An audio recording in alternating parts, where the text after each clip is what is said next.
प्यारे दर्शकों, प्रणाम। इस बार जो पिछली बार एपिसोड था,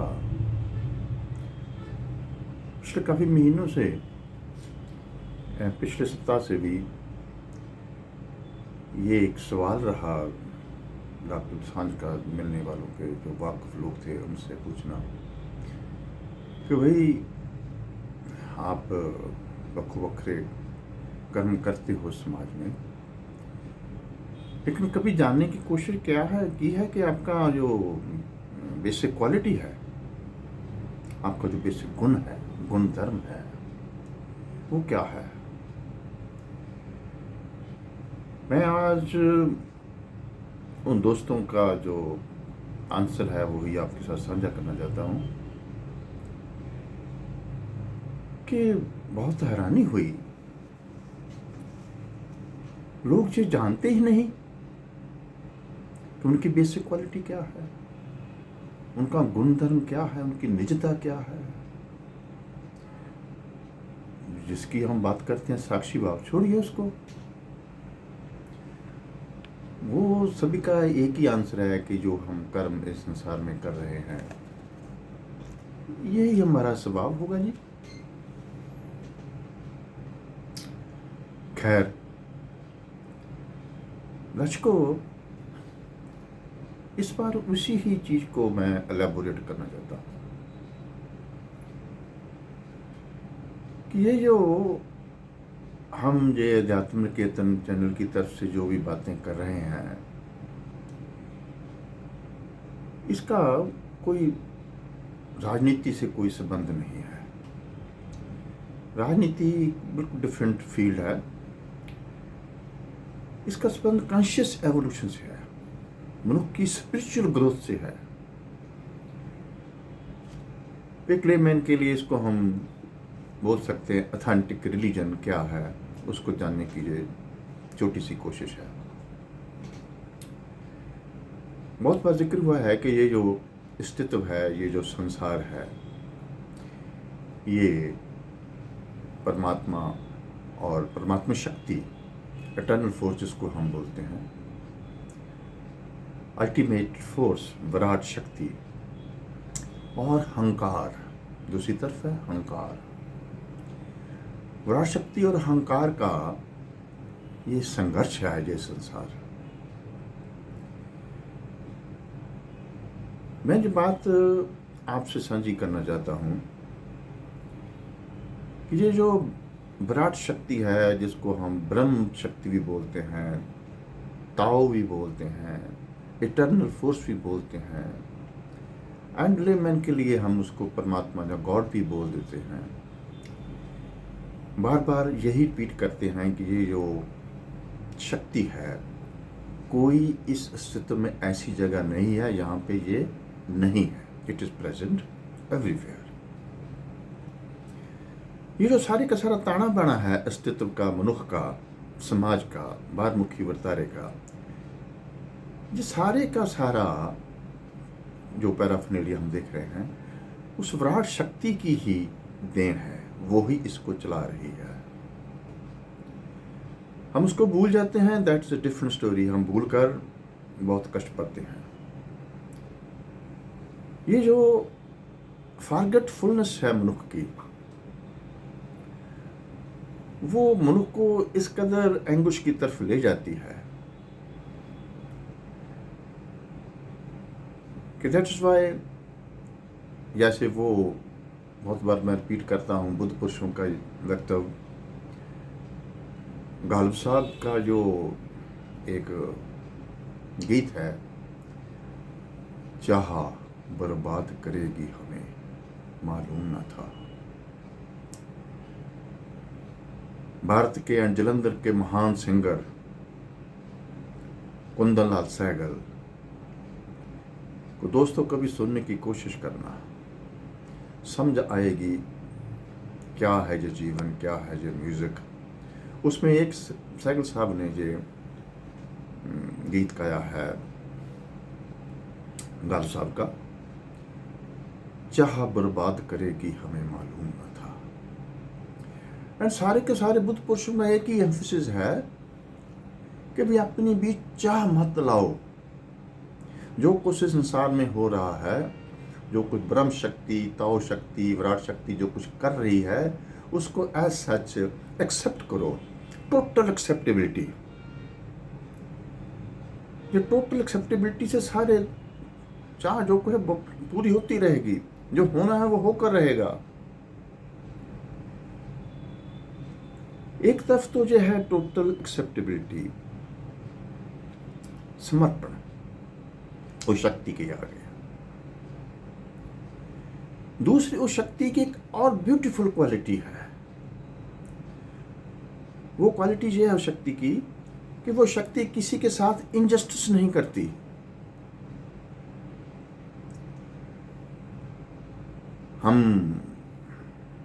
हमारी जो प्रॉब्लम है, मनुष्य की समाज में जो प्रॉब्लम है,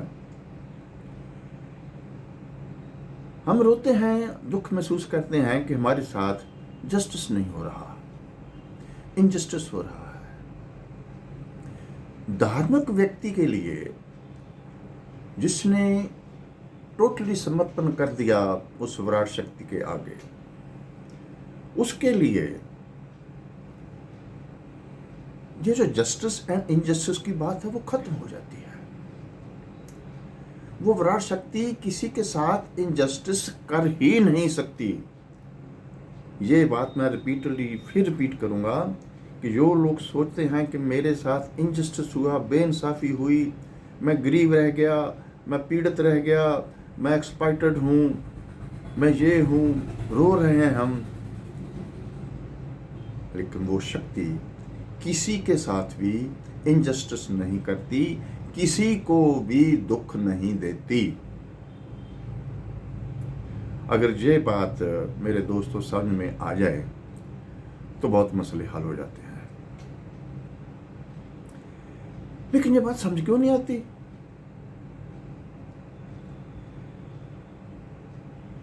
देखो, ये जुलाई का महीना है, अगले महीने अगस्त शुरू हो जाएगा। बातों का महीना जब शुरू हो जाएगा, या अगस्त का महीना शुरू हो जाएगा, तो सन 47 की पार्टीशन का नॉस्टैल्जिया सामने आ जाता है। वो शक्ति जब किसी के साथ इनजस्टिस करती नहीं, किसी को दुख देती ही नहीं, तो फिर इस समाज में जो भी हम बर्बादी, डिस्ट्रक्शन, उजाड़ा देखते हैं वो क्या है? एक सवाल पैदा हो जाता है। सन 47 का ये जो पार्टीशन है भारत देश की, इसमें इतनी बर्बादी हुई, इतनी डिस्ट्रक्शन हुई, और भी मैं डॉक्टर दोसांझ उस बर्बादी की पैदाइश हूं। उस बर्बादी में अभी भी जब भी मैं को पाकिस्तान के वीडियो देखता हूं फेसबुक पे, वो पुराने ईंटों के बने हुई हवेली और मकान, और जो नहरें हैं, उनकी ब्रांचेस हैं, उनमें पानी, वो मेरे को वो सन 47 के पहले का जो हमारा गांव था, जहाँ पे मेरे एंसेस्टर्स, बाप दादा और मेरा सारा खानदान वहाँ पे था, वो याद आते हैं और दिमाग में आता है कि वो वहाँ पे शहीद हो गए। और वहाँ के लोगों ने जब उनकी वो हवेली को लूटने की कोशिश की, तो बुजुर्गों के साथ स्ट्रगल हुई, तो उसमें वो शहीद हो गए। तो बचपन से लेकर आज तक यही आता रहा कि वे पाकिस्तान में मुसलमानों ने हमारे एंसेस्टर्स को मारा। ये जो डिस्ट्रक्शन है, कोई 2-4 व्यक्तियों की डिस्ट्रक्शन नहीं थी, लाखों की तादाद में लोग उजड़े, जमीनें उजड़ी, परिवार उजड़े, बर्बाद हुए, डिस्प्लेस हुए। मुसलमान भी डिस्प्लेस हुए। ये जो उजाड़ा था, अगर इसको हम थोड़ा सा गहराई में जाएं कि वो ऑलमाइटी तो किसी के साथ इनजस्टिस करता नहीं, किसी को दुख देता नहीं, सो फिर सन 47 में ऐसा उजाड़ा क्यों हुआ? उसके बाद आ जाओ 84 में दरबार साहब अमृतसर में जो उजाड़ा हुआ, जो डिस्ट्रक्शन हुई, बहुत सी किताबें लिखी गई, बहुत से लोग बोलते हैं कि वो इंदिरा गांधी ने, कांग्रेस ने, भिंडरावाला ने, उसके सपोर्टर्स ने, ये जो भांत की थ्योरी सामने आ रही है। लेकिन वहां पे उजाड़ा क्यों हुआ? इतनी डिस्ट्रक्शन अक्टूबर 84 में जो सिखों की बर्बादी हुई, क्यों हुई? इतनी कत्लेआम क्यों हुई? इतना बर्बादी क्यों हुई? और पीछे चले जाते हैं, अयोध्या को क्यों उजाड़ा गया मुगलों ने? उससे और पीछे चले जाते हैं, लंदन यूनिवर्सिटी को क्यों उजाड़ा किया गया? सोमनाथ मंदिर का उजाड़ा बार बार किया गया। यहीं पे कम नहीं, अभी भी उजाड़ा हो रहा है। यूक्रेन में उजाड़ा हो रहा है, इजराइल में उजाड़ा हो रहा है। ये क्या हो रहा है? वो ऑलमाइटी शक्ति तो उजाड़ा के हक में नहीं, वो तो किसी को दुख नहीं देती, वो तो किसी के साथ बेइंसाफी नहीं करती। परमात्मा तो किसी के साथ बेइंसाफी नहीं करता, इनजस्टिस नहीं करता। फिर ये जो अभी अभी ले लो, मैं तो हैरान हूं कि वर्ल्ड का सबसे ज्यादा विकसित देश जिसको अमेरिका बोलते हैं, उसके 150 साल के इतिहास में 7 प्रेसिडेंट्स, ऑलमोस्ट 6 और 7 प्रेसिडेंट गोली का शिकार हुए 150 साल में। 1865 से लेकर आज तक तकरीबन इतने के बनते हैं, उसमें 6-7 प्रेसिडेंट वहां पे असैसिनेशन का शिकार हुए एंड बहुत से मारे गए। उसको हम बोलते हैं विकसित सोसाइटी, एक डेमोक्रेटिक एंड डेवलप्ड कंट्री। विकास, ये तो पागलपन का विकास है। कंपैशन, लव, रिलीजन का ये विकास तो नहीं। जहां पे धर्म का विकास होगा, वहां कंपैशन पैदा होगा, वहां प्यार पैदा होगी, करुणा पैदा होगी, वहां गोली नहीं चलेगी। एक सवाल है,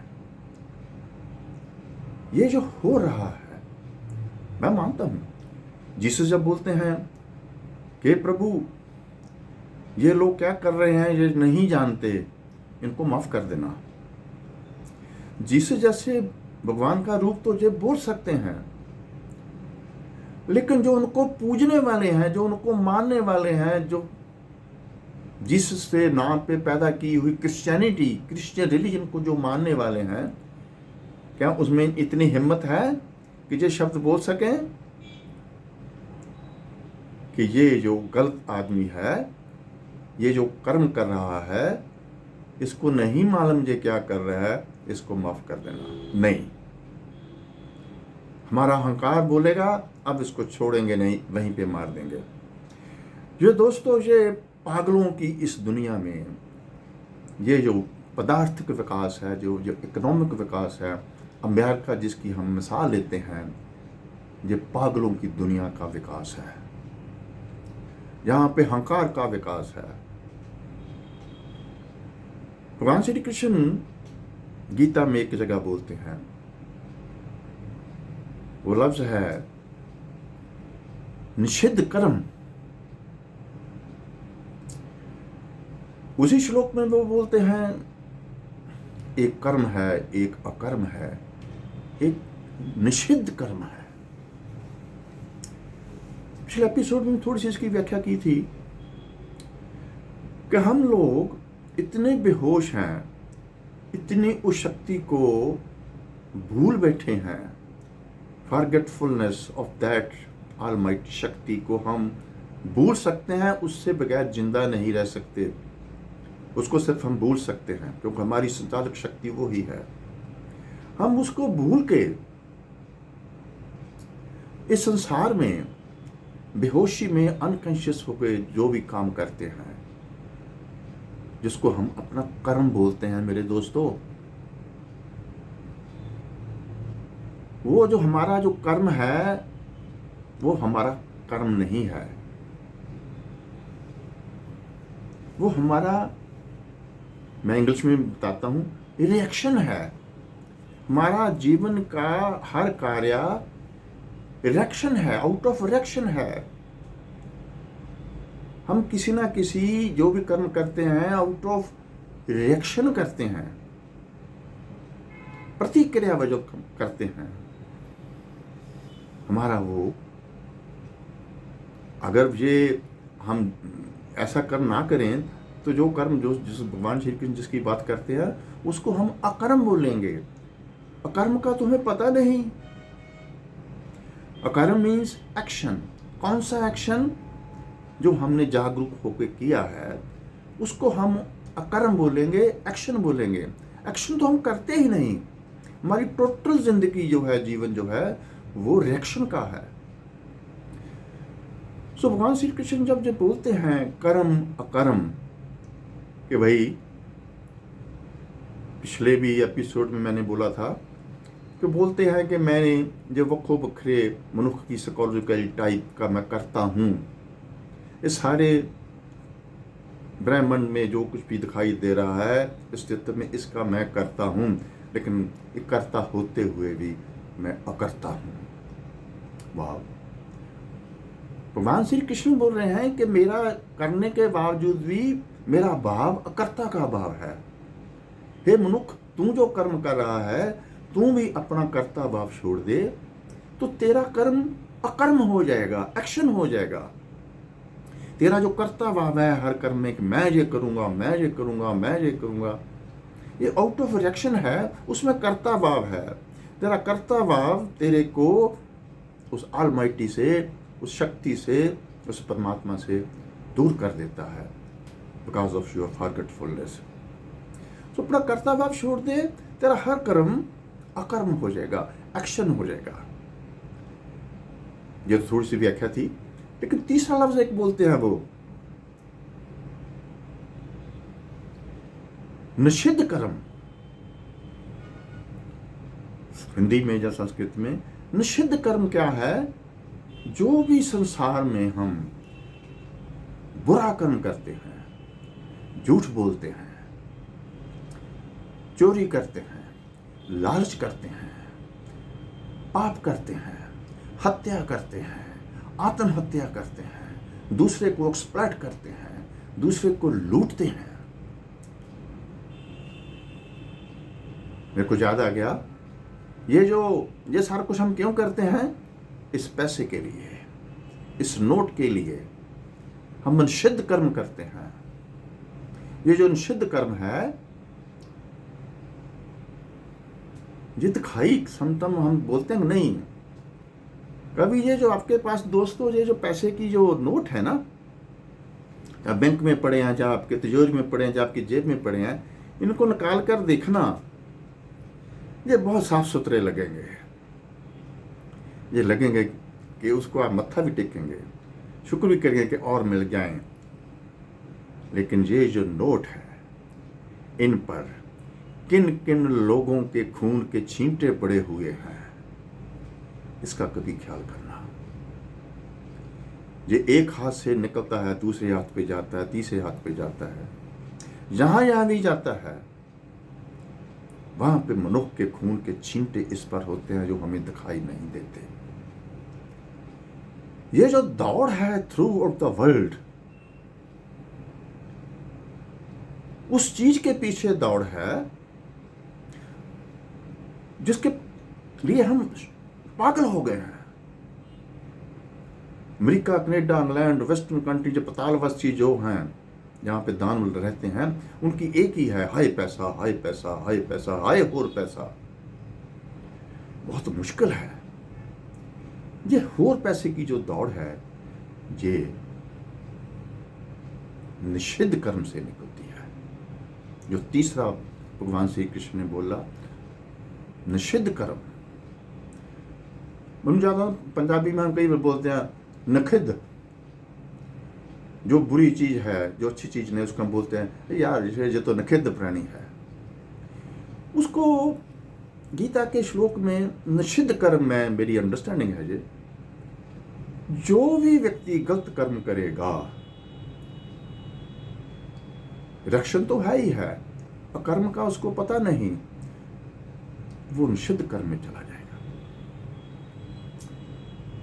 यहां यहां भी ये हत्या होगी, यहां यहां भी ये निषिद्ध कर्म होगा, यहां यहां भी ये लालच, ये स्वार्थ, दूसरे की एक्सप्लॉयटेशन, ये चोरी, ये झूठ, ये सीना जोरी, अवबहाल, ये दलालपुणा, दूसरे के एजेंट बन के पैसे लेके समाज में गंदगी फैलाना,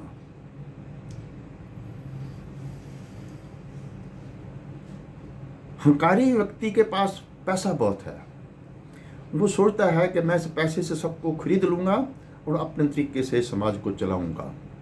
इससे क्या निकलता है? निषिद्ध कर्म।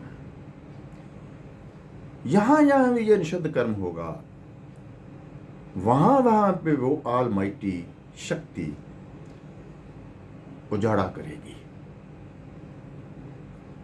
मैं जितने भी थ्रू आउट द वर्ल्ड पिछले कुछ समय से डिस्ट्रक्शन की बातें की हैं, उसमें हम सोचते हैं कि फलां राजा, फलां स्टेट रिस्पॉन्सिबल है, फलां रिलीजन रिस्पॉन्सिबल है, फलां लोग रिस्पॉन्सिबल हैं, फलां प्राइम मिनिस्टर रिस्पॉन्सिबल है। नो, जब हम धर्म की यात्रा पे जाएंगे तो मैंने जो पहले बात कही थी कि वो शक्ति किसी के साथ इनजस्टिस नहीं करती, लेकिन वो शक्ति अगर धर्म के नाम पे कहीं भी निषिद्ध कर्म हो रहा हो, को कर्म हो रहा हो, ईगो फुलफिलमेंट की कोशिश की जा रही हो, वो एक महापाप बन जाता है। धर्म स्थान पे, धर्म के नाम पे जब पाप होता है, वो ऑर्डिनरी पाप नहीं रह जाता, वो महापाप बन जाता है।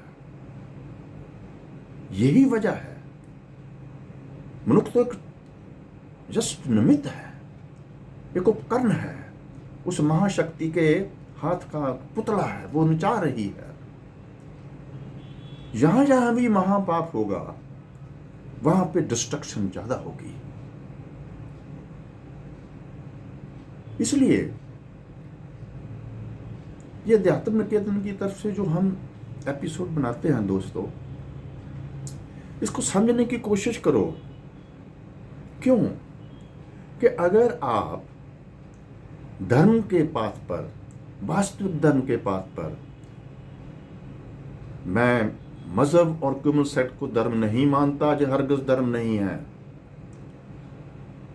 जो भी ग्रंथ, जो भी सेक्ट, जो भी ऑर्गेनाइज्ड जत्थेबंदी, ऑर्गेनाइज्ड रिलीजन दूसरे के खिलाफ नफरत पैदा करता है, वायलेंस पैदा करता है, दूसरे से वंडी करता है, वो उसका धर्म के साथ कोई संबंध नहीं। तो दोस्तों, इस धर्म को समझने की कोशिश करना, कर्म को समझने की कोशिश करना। ये जो शुरुआत में टॉपिक में लिया था कि बेसिक क्वालिटी क्या है मनुष्य की, ये जानने के लिए ये तो बहुत मुश्किल है भाई।